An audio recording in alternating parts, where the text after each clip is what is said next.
তাহলে কি গুরুকে ত্যাগ করা যায়? আমাকে আজকে একজন মাতাজি বলছিলেন, মহারাজ আপনি পাঠে বললেন যে গুরুদেব নিজের যেমনই হোক নিজের গুরুদেবকে শ্রদ্ধা করবে, নিজের গুরুদেবকে সম্মান করবে, নিজের গুরুদেবকে কখনো অপমান করবে না, নিজের গুরুকে কখনো ছোট করবে না, যে আমার গুরুদেব কিছু জানে না। এরকম অনেকে গিয়ে বলে মহারাজ আপনি কিছু বলে দেন। তা আমরা অনেক সময় বলে দিই নিজের গুরুদেবের কাছে এটা জিজ্ঞাসা করো, আমাদের গুরুদেব এগুলো জানে না। এটা বলাও অপরাধ। আমি বলেছিলাম না, কালকে না জানি পরশু দিনের পাঠেই বলেছিলাম, হ্যাঁ কালকের পাঠে।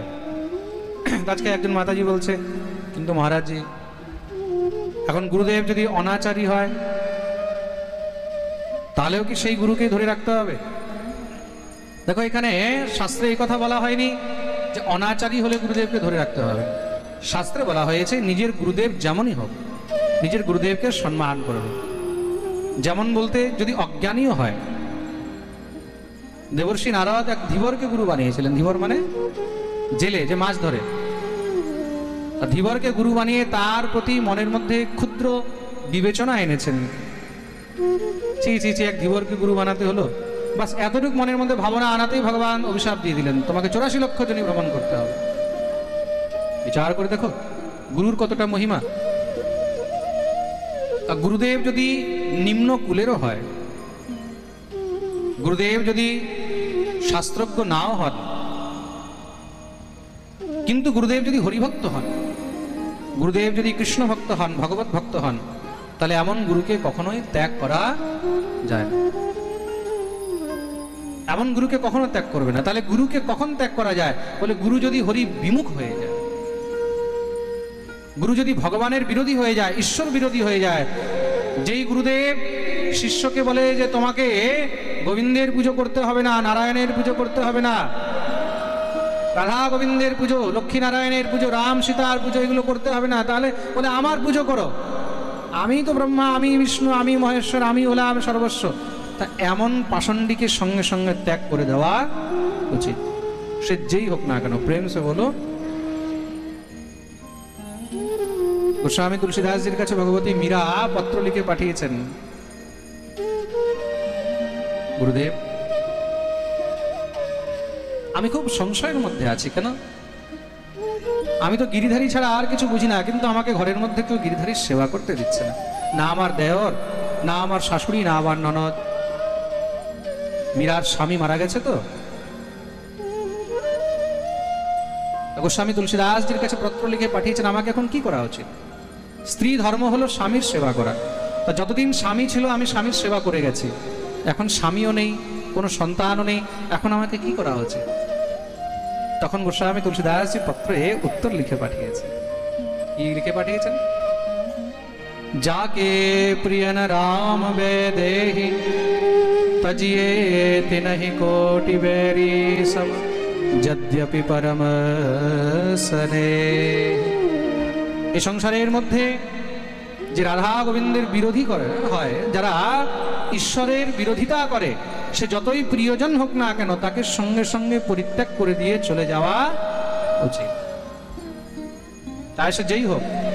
কে কাকে ত্যাগ করেছে? পিতা তজো প্রহ্লাদ, প্রহ্লাদ পিতা ত্যাগ করেছে। গুরু তজো বলি, বলি গুরু ত্যাগ করেছে। এগুলো প্রমাণ রয়েছে। তার জন্য গুরু যদি হরি বিমুখ হয়ে যায়, গুরু যদি বলে আমি ঠাকুর মানি না, আমি হরি মানি না, সঙ্গে সঙ্গে সেই গুরুকেও ত্যাগ করে দেওয়া উচিত। প্রেম সে বলো।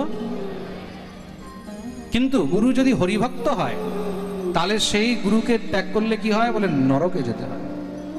হরিভক্ত গুরুকে কোনো মতেও ত্যাগ করা যায় না। যে তোমাকে হরিভক্তির উপদেশ করছে, ভগবত ভক্তির উপদেশ করছে, যে সৎ আচরণ নিয়ে রয়েছে, এমন গুরুকে কখনো ত্যাগ করতে। গোবিন্দের চরণরূপী ছত্র ছায়া পাওয়ার পরে সংসারে আর কোনো বস্তুর অভিলাষা যদি থেকে যায় তাহলে মনে করবে এখনো তার মধ্যে অপরাধ বাকি রয়ে গেছে। প্রেম সে বলো।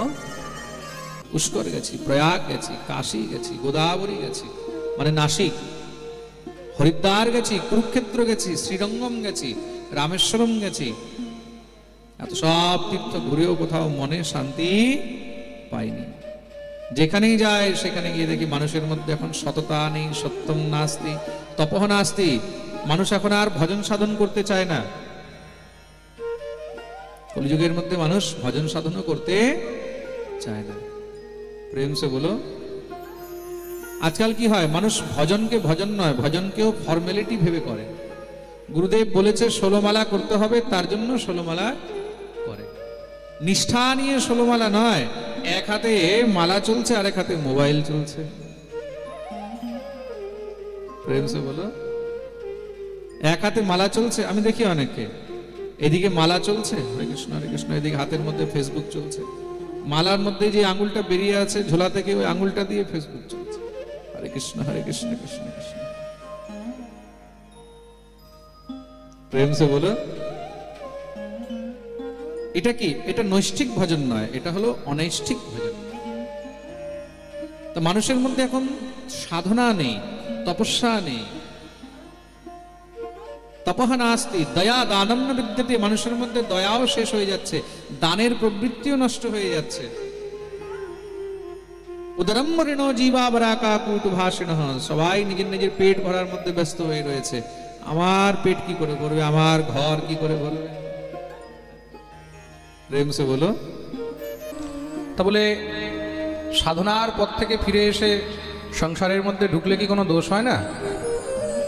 বলে দেখুন, অনেক সময় কি হয়, রাজতন্ত্রের মধ্যে যখন ভোগ বৃত্তি বেড়ে যায়, তখন সেই ভোগতন্ত্রকে শুদ্ধ করার জন্য অনেক সময় সাধু বৈষ্ণবদেরকেও রাজতন্ত্রের মধ্যে আসতে হয়।